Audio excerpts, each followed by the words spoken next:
आगामी 2024 लोकसभा निवडणुकीचं वेळापत्रक जाहीर झालं आहे। अंदाजे 3 महिन्यात देशावर नेमकी कुणाची सत्ता असणार हे जवळपास स्पष्ट होईल। त्यामुळे आता राज्यभरात उमेदवार निवडीला वेग येऊ लागला आहे। मराठवाड्यात संभाजीनगर नंतर सर्वाधिक चर्चेत आणि लक्ष लागून असलेला मतदारसंघ म्हणजे केंद्रीय रेल्वे राज्यमंत्री रावसाहेब दानवे यांचा जालना लोकसभा मतदारसंघ।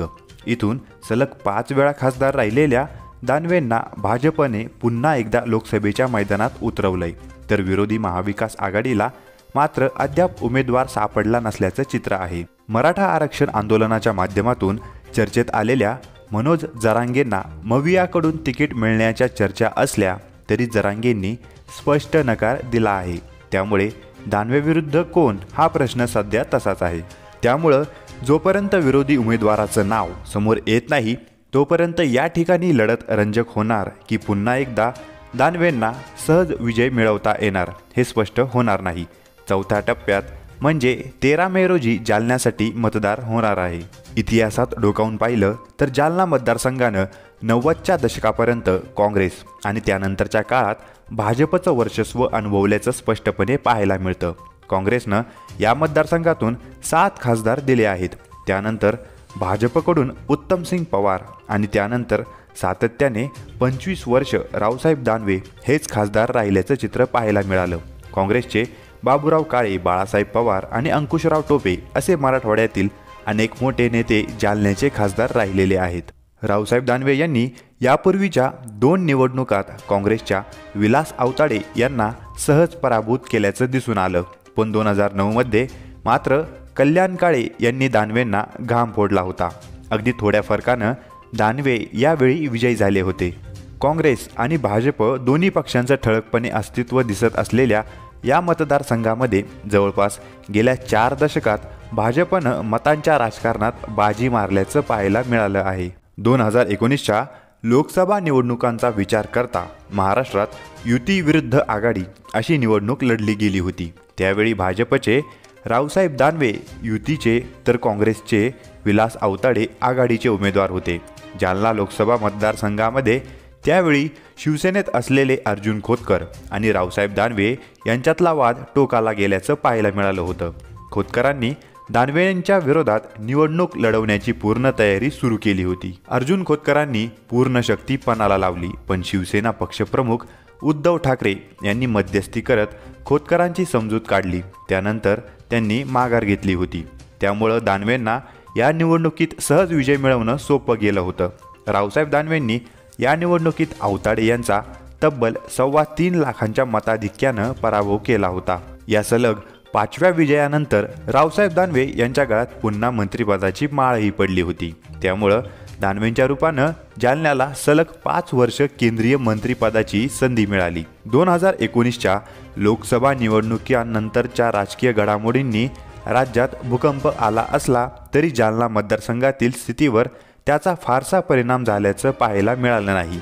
विधानसभा मतदारसंघांचा विचार करता या लोकसभा मतदारसंघात जालना, बदनापूर, भोकरदन, सिल्लोड, फुलंब्री आणि पैठण यांचा समावेश होतो। त्यात जालन्याचे कैलास गोरंट्याल वगळता इतर 5ही आमदार सध्याच्या महायुतीचे आहेत। एकूणच जालना लोकसभेचा विचार करता रावसाहेब दानवेंना थेट आव्हान देणारा चेहरा गेल्या 4 वर्षात समोर आल्याचं पाहायला मिळालेलं नाही।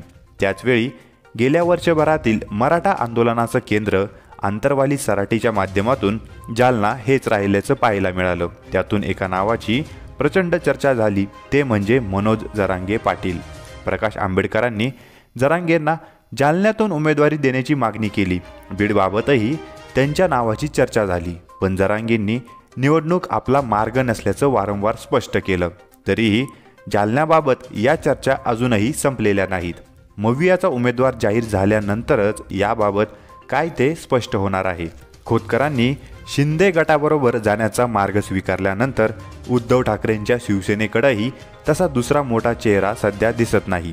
काँग्रेसचे चंद्रकांत दानवे, कल्याण काळे, राजेश टोपे आणि डॉक्टर निसार देशमुख अशी काही नावं चर्चेत आहेत, पण नेमकं दानवेंच्या विरोधात कोणतं नाव समोर येणार यावर पुढची गणितं अवलंबून असणार आहेत। जालना लोकसभा मतदारसंघाचा विचार करता या ठिकाणी मराठा आरक्षणाचा मुद्दा परिणामकारक ठरू शकतो, कारण या मतदारसंघातच मराठा आंदोलनाचं केंद्र असून मराठा मतदारांचं प्रमाणही मोठं आहे।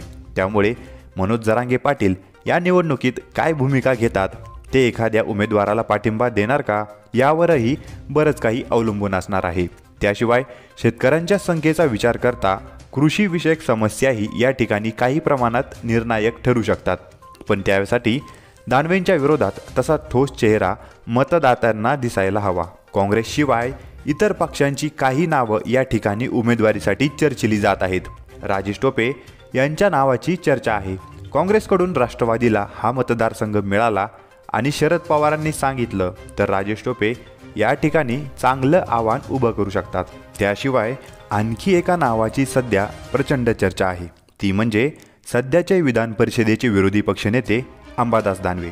शिवसेनेची मतदारसंघातील शक्ती पाहता हा मतदारसंघ शिवसेनेनं मिळवला तर दानवेंच्या रूपानं चांगला चेहरा मवियाकडे असू शकतो।